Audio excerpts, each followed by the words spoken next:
Hi and welcome to another interesting lesson on this channel. In today's class, I'll be walking you through on how I was able to achieve that beautiful gown.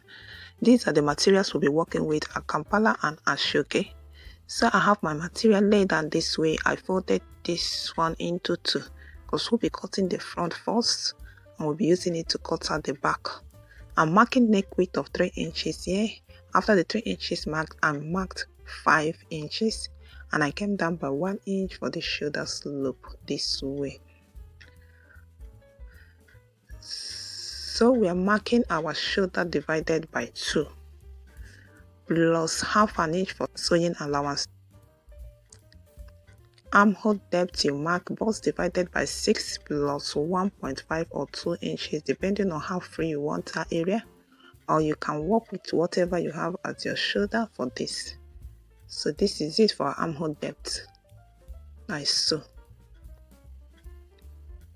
So we take shoulder to waist measurement, shoulder to hip line.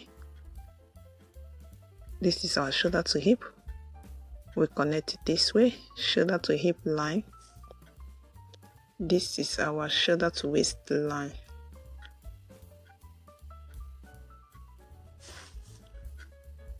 So we mark shoulder to the desired length of our gown. We are marking our bust circumference divided by 4 here, plus ease allowance, plus our sewing allowance. Quarter of our waist measurement plus ease allowance plus our sewing allowance. Quarter of our hip measurement plus ease allowance plus our sewing allowance. But this is actually a free gown, it's a boo-boo gown, and you connect this way.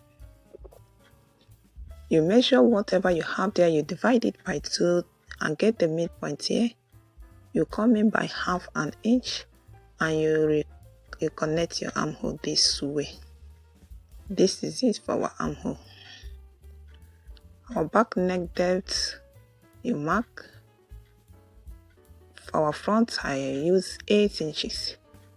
For the neck width I mark 3.5 and you connect to the back neck depth and also to the front.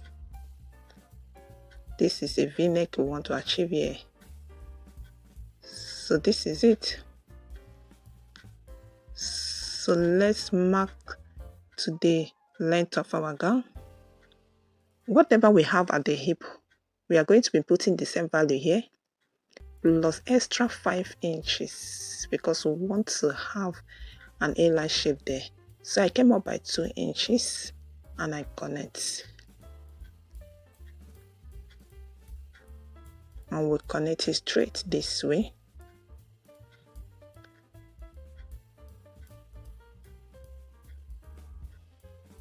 If you don't have a long ruler, you can make it of your tape this way and connect as well. This way. So this is it. And we cut this out.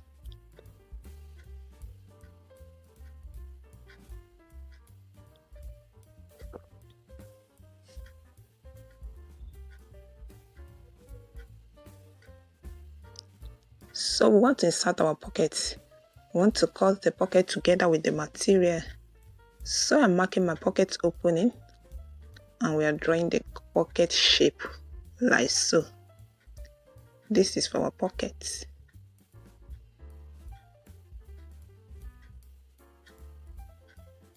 So we continue cutting.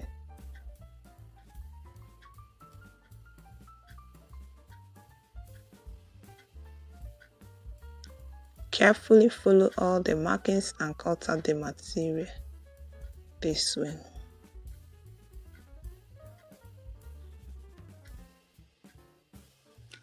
Let's cut out the back. So we lay the front like so and cut out the back. And we can now cut the front neck line. I'm cutting the front neck line and this is it. So we'll be cutting the facing for the front and the back. I pin my fabric in place and cut it out. This is facing for the front.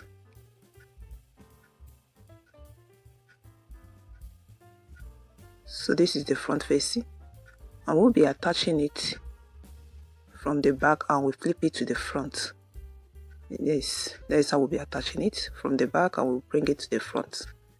So let's cut the back facing as well. You pin your fabric in place and you cut it out. So this is it for the back facing. I'm marking 2 inches just to shape that area. So we also attach the back facing from the front and turn it to the wrong side. So I'm drafting the sleeve now. This is our material for the sleeve. I have it folded for the 2 sleeves.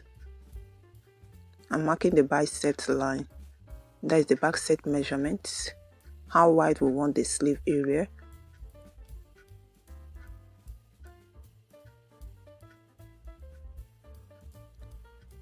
We have to measure what we have at that armhole area, like so.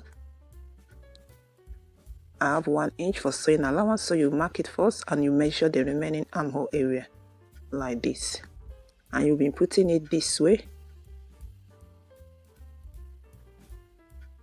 You'll be drawing a straight line, and you divide this line into 3 equal parts.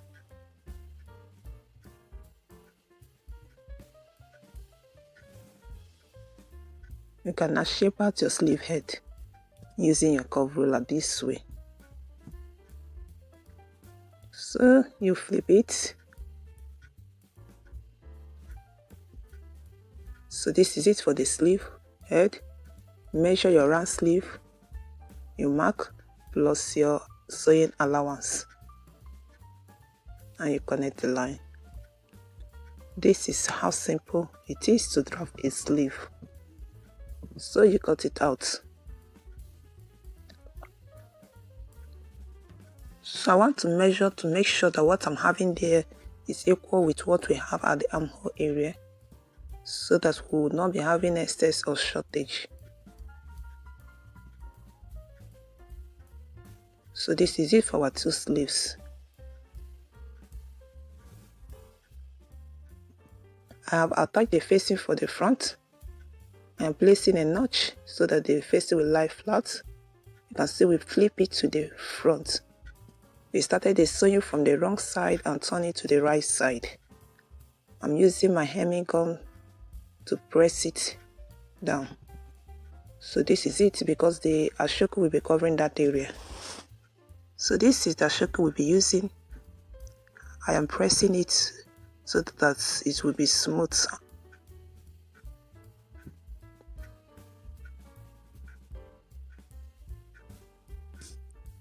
What we'll be doing next, we'll be folding the front this way. You can see that the facing is at the front. We place it like this on our Aso Oke. This is how we'll be placing it. This way. You arrange your material very well. You pin it in place so it will not move.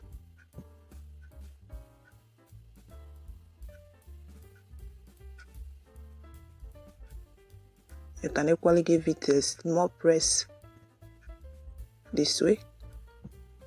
So I'm marking ½ an inch on the Aso Oke just for our sewing allowance. This ½ an inch is for our sewing allowance. So this is what I'm marking there, our sewing allowance on the Aso Oke. We'll now cut out the Aso Oke this way. What we'll be doing next is to join it at that area. So I have successfully joined it and also weave it. So this is what we are having here. Next, we'll be pinning it in place. So we have excess at that armhole area, we'll have to cut it out. So in this way, we are pinning it in place so that the Aso Oke will not move when sewing. So you can see we have excess at that armhole area, and the Aso Oke is also covering the neck area, so the material will not show at the front. So this is it, and the back facing we sew from the right side and flip it to the wrong side this way.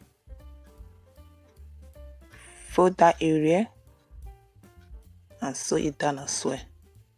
So this is what we're having at the end. Thank you very much for watching. Kindly like, share and subscribe.